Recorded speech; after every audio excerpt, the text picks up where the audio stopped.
nang isipin kung anak mo siya o hindi. Ang programang ito ay rated SPG, striktong patnubay at gabay ng magulang ang kailangan. Sa harapan mismo ni David at Olga ay sinabi ni Ramon ang kutob niyang anak niya ang kanyang nakaharap.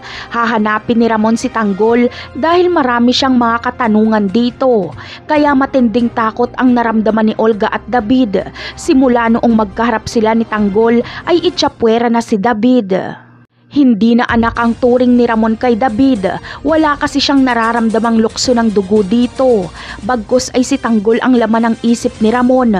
Hanga si Ramon sa ipinakitang galing ni Tanggol. Kaparehong kapareho niya ito noong kabataan niya.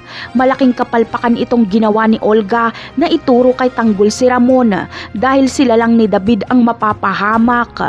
Samantala, ang tanging magagawa na lang ni Olga ay patayin si Tanggol bago pa ito mahanap ni Ramon. Magpapaunahan lang sila ni Ramon. Pero mas lamang si Olga dahil alam niya kung saan matatagpuan si Tanggol. Ganun pa man ay hindi kayang itumba ni Olga si Tanggol.